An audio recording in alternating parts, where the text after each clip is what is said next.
Welcome to the Untold Tales audio anthology, written and narrated by Dr. Jeffrey A. Robinson. Silent Scream. Davin Pulowski sat alone in a booth at the diner.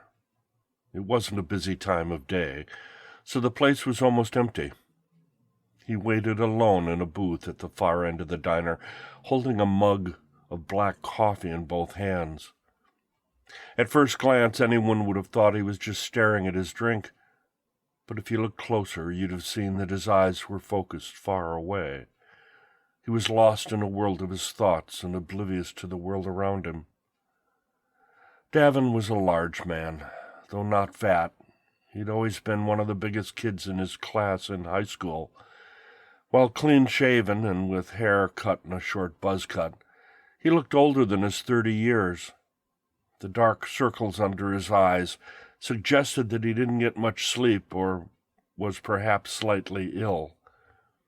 More than anything else, he simply looked tired and sad. As Davin sat silently, a young woman walked in through the diner doors from the busy street beyond. The bell over the door rang loudly and jarred Davin enough that he looked up. The woman was young, younger than him, and she moved quickly as if imbued with too much energy or as if she were in a hurry. Her eyes flitted around the small diner, searching. It was nearly empty, with less than a handful of customers. Clutching a large bag tightly, she turned and finally noticed Davin.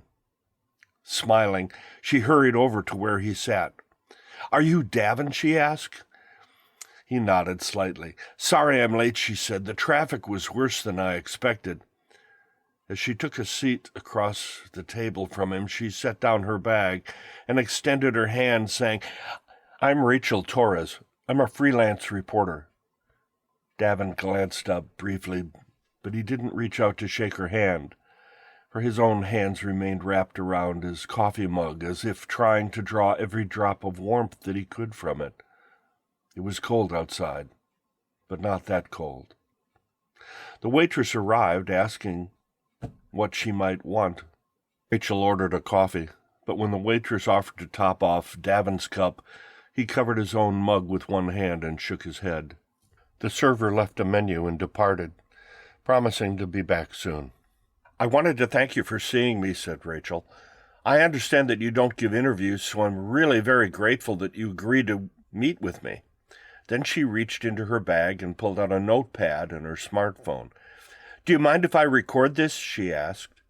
Davin shrugged, continuing to stare at his coffee.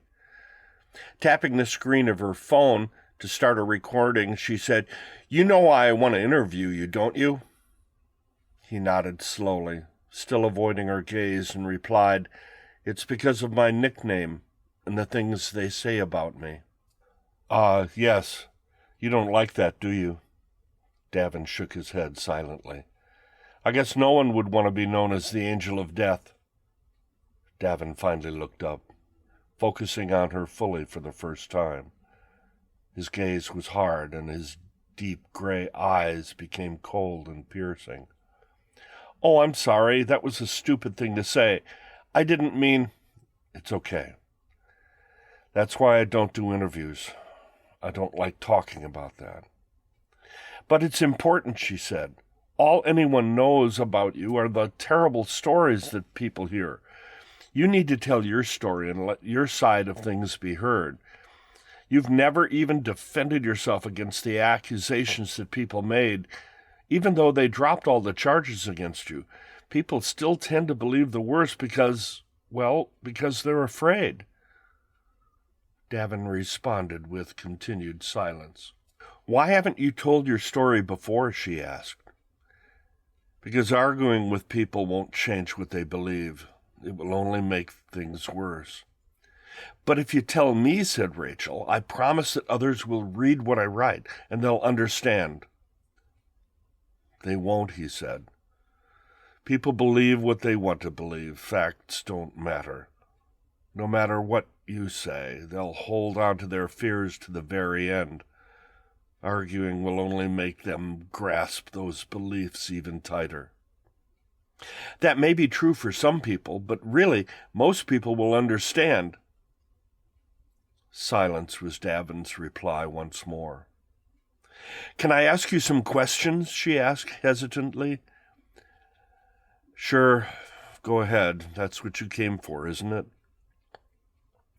Rachel, however, didn't get to answer because the waitress returned with a white ceramic mug and a small coffee pot. She filled Rachel's cup and asked if she was ready to order. Rachel shook her head, replying that she needed more time, and telling her that she'd get the waitress's attention when she was ready. The waitress turned away to attend to other customers, but left the coffee pot behind. Where were we? Said Rachel. You were going to ask me some questions. Oh, yes. Let's see. Can you tell me about the incident at the hospital, the one that made all the news in the papers and the internet? You know that already, he said.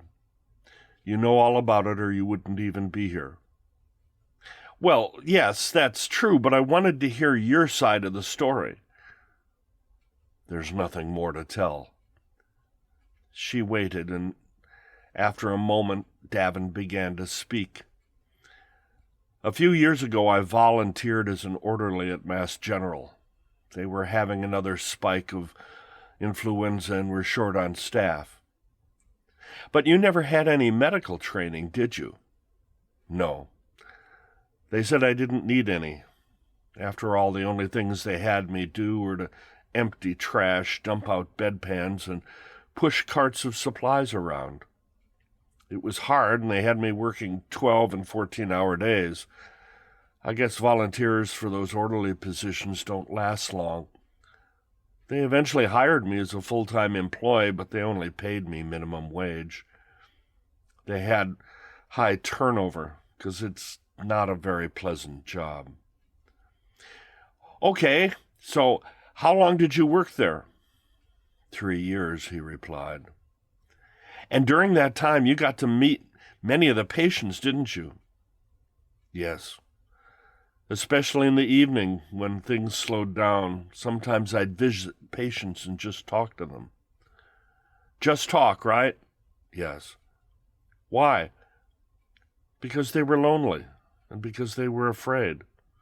Also, because of the flu, they weren't allowed any visitors, so sometimes I'd stop and just chat with them.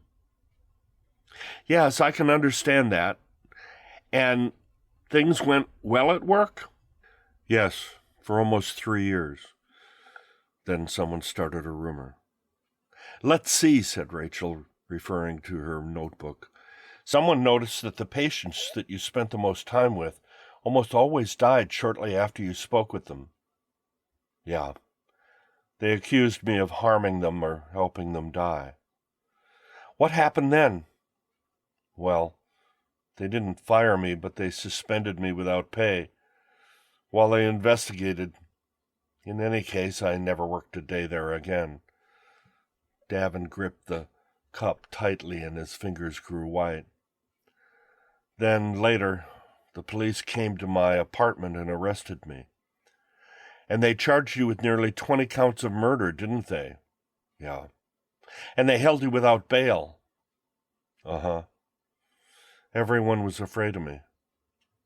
But you never even tried to defend yourself. Why was that? Like I said, it wouldn't have done any good. Besides, I was innocent. I never did anything to hurt those people. All I did was talk to them and listen. How long were you in jail? More than 3 months. Eventually, they just dropped the charges because they couldn't prove anything. I guess they decided all those people died of natural causes after all, and that there was nothing I could have done to cause their deaths. One died of a stroke, another had a heart attack. One old lady's kidneys failed, and there was an old fellow who died of septic shock from some kind of infection. I never knew what most of them died of. Sighing, he relaxed his grip on his coffee cup and said eventually they decided that it was all a giant coincidence. Right. And they finally just let you go. Yeah. but they never even said they were sorry. By that time, I'd lost my apartment, and I couldn't get a decent job after that, because of all the news articles that had been written about me. I know, the stories on the web went viral and you were famous for a time. Rachel frowned as if feeling Devon's pain. Can I ask what you do now? She said. Davin paused and replied, I've got a job at a large grocery store, one of those mega markets. I work double shifts, swing shift and graveyard, sweeping, washing, and waxing floors. That must be hard work. It is. And the store is huge, but I'm a good worker and it keeps me busy enough that it keeps my mind off things. Do you like working there? Yeah, it's good honest work and I get paid pretty well, but most of all I don't have to meet a lot of people. Is that important? Yeah. When there are people around, they sometimes recognize me and, well, sometimes they make a scene. More than anything else, I'd just like to be alone. I can understand. Glancing at her notes, she said, I did some checking and I found that you'd had trouble before at an earlier job. Davin looked down once more, as if trying to hide in the coffee he held in his hands. It had grown cold now and didn't provide any warmth, but he continued to grasp the mug tightly as if it would anchor him somehow. Can you tell me about the job that you had before the hospital? The one at the florist shop? There's not much to tell, said Davin. I sold flowers at the front counter. All I did was work the cash register. But rumors started there, too, didn't they? You can't stop rumors, and saying things doesn't make 'em true, he said, raising his voice a little. Then why did they let you go? Because they were losing customers and they blamed it on me. So what happened? Nothing. All I did was sell flowers. But sometimes you didn't charge the customers for their flowers, did you? No. Why not? Because it wouldn't have been right. It's just that sometimes I knew that people were going to need those flowers. But management didn't like you giving their flowers away, did they? Davin shrugged. It wasn't very often. Maybe only once every couple weeks. Besides, I always paid for those purchases on my own. I wasn't doing anything wrong. But people noticed, didn't they?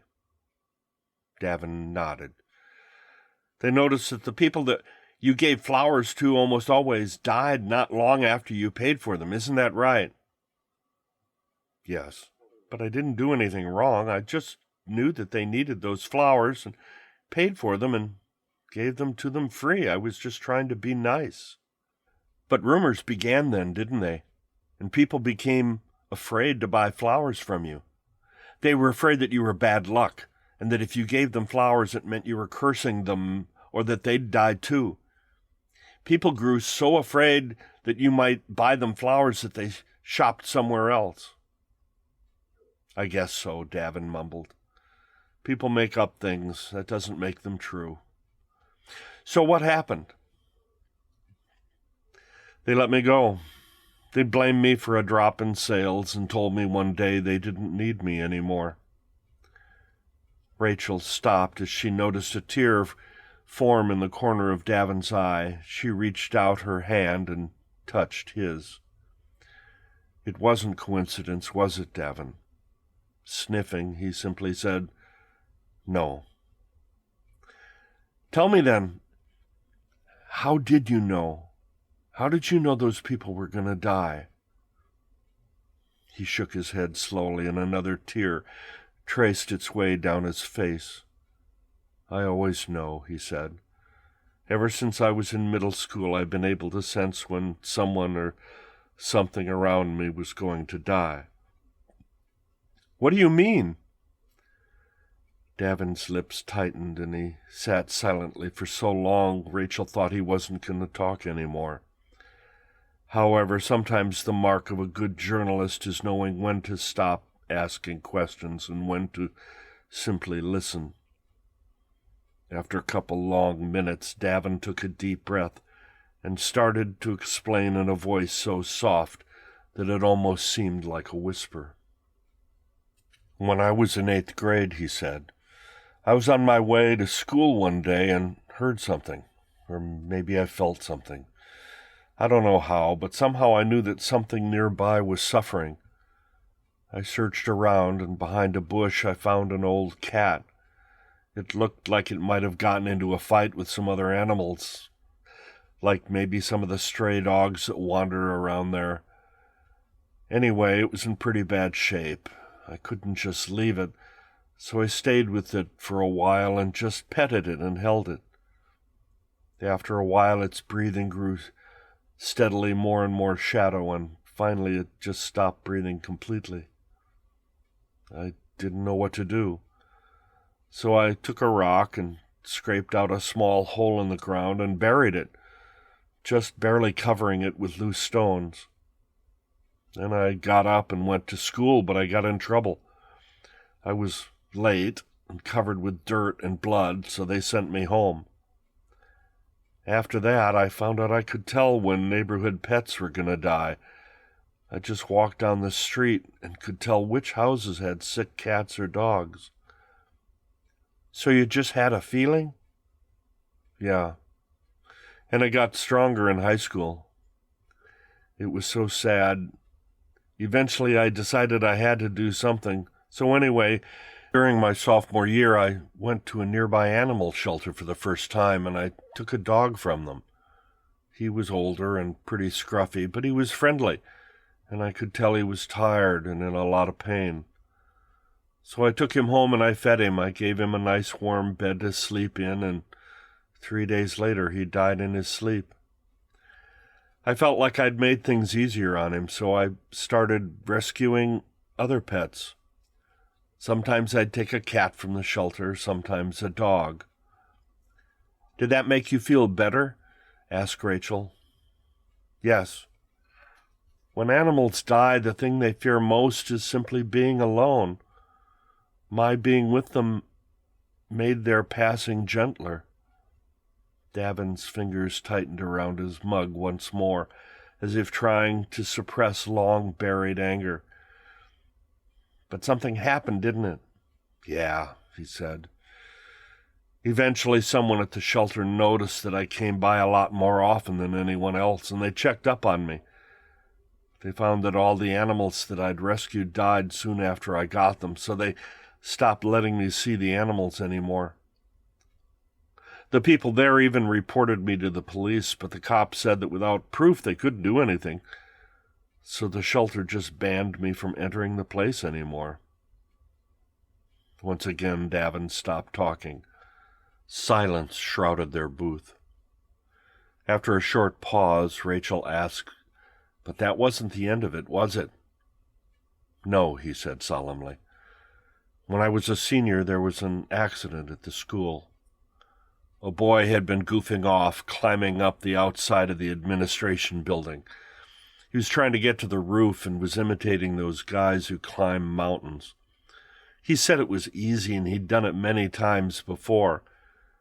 But I guess he must have made a mistake or lost his grip, because just as he reached the roof, he slipped and fell 3 or 4 stories and died right there on the schoolyard. And you felt it?" "Yeah. It was a lot stronger than anything I'd ever experienced with animals. In fact, somehow, I knew that the boy was going to die even before he fell." "How?" "Well, it was like hearing a silent scream. I don't know, that doesn't make sense. There wasn't any sound, but it was like that feeling you get when you hear someone scream out loud, and you know that feeling that runs up your spine and makes you flinch? Anyway, the scream seemed far away, but as I ran outside and got closer, it grew louder. When I arrived, I saw him climbing and just knew what was going to happen. I was going to call out to warn him, but I didn't want to scare him and startle him and make him fall. But then, well, he lost his grip, and his silent scream was horrible. I fell to my knees and burst into tears. The odd thing is that I never even knew the kid, so it really shook me up. Over the years since then, I've experienced the deaths of other people and grew to understand what was happening. I can sense such things more easily now. I get a shiver up my spine when death is physically near, or if it's going to happen soon. I discovered that I could tell when someone was going to die. I can hear their dying silent scream even before they pass. Eventually I found that the only way to make it bearable was to ease that last moment for them. I discovered that if I could comfort them and let them know they weren't alone, their death didn't hurt as much. "Is that why you started working at the hospital?" asked Rachel. "Yes. But all I ever did was try to help those people who were suffering. Most of the time I couldn't. Usually they died when I wasn't even there. I felt bad that I hadn't been able to be with them at the end. All I ever wanted was for them not to die alone." Rachel hastily wrote down more notes. "Davin, this is amazing. I've never heard of anyone with a gift like yours before." "It's not a gift," he said, interrupting. "It's a curse. You can't imagine what it's like to feel other people die. And it's even worse when you know what's going to happen and you can't tell them or stop it from occurring. Because if you do, they even get more terrified, and then it happens anyway. It's not a gift. It's ruined my life, and it's made me an outcast. I wish every day I couldn't feel those things. I don't think I'll ever know peace because of all the death I sense around me." Hesitating, Rachel asked, "Do you know what happens after death?" "No," he said animately. "I don't know anything about that stuff. That's another reason I don't tell people these things. They always ask me that, and they expect me to know things. I only know the suffering and fear that people have right at the end, and all I've ever tried to do is ease that pain. Somehow, if people know they aren't alone, they let go and pass more easily without that deafening scream of pain. A few times I even felt happiness, but I don't know what that means. There are times I wonder if everyone else is right. Maybe I am the angel of death.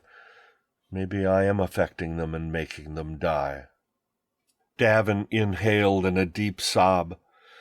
"I'm nothing more than a tragedy waiting to happen to other people." Rachel reached out with her hand and gently touched his. "Davin, your story is tragic only in the way it's affected you. You're right. It isn't fair, what's happened to you, but it's not terrible. Your story is actually an incredibly beautiful one. You aren't an angel of death, though you may be a different kind of angel. You're more like an angel of compassion, or the angel of caring, or angel of peace." By this time, Davin was crying steadily. Tears slowly dropped to the table between them. Rachel squeezed his hand more tightly, and he let go of his mug and squeezed her hands in return. For the first time he smiled, even if it was only for a moment, and then he sat there for a while and his tears stopped. "Thank you," he said. Uncertain about what to say, Rachel fumbled for her phone recorder and notebook, stuffing both items into her bag. "Well, Davin, you're a very special person. I'm going to write your story, and I'm going to tell everyone your side of the rumors that follow you. I'm going to tell them the truth that none of them has ever suspected. I tell you what, let me draft something and get it back to you in a day or two. I promise I won't put anything in print unless you approve it, okay?" Davin nodded, smiling softly. "And thank you for letting me talk to you. I feel very special since you've never allowed yourself to be interviewed before." Then she stood and turned and hurried toward the door. Davin remained sitting silently, smiling through tears that once more welled in his eyes. He watched Rachel walk to the door of the diner and leave. Then, after a few moments, he decided that he'd waited long enough and it was time. Standing, he reached into his pocket and pulled out a few bills, placing them on the table. It was enough to pay for his coffee and leave a nice tip. Then he too headed for the door. But as he reached it, there was a loud screeching sound, the blare of a horn, a horrific crash, and a deafening silent scream. Davin walked to the middle of the intersection, carefully making his way through the smoking wreckage, twisted metal and broken glass that lay scattered across the road. Onlookers stood in shock at the devastating automobile accident that had just occurred. Approaching the broken, twisted body in the center of the intersection, Davin knelt beside Rachel. Taking her bloody hand in his own, he said softly through a flood of uncontrolled tears, "It's okay, Rachel. You're not alone. You're not alone."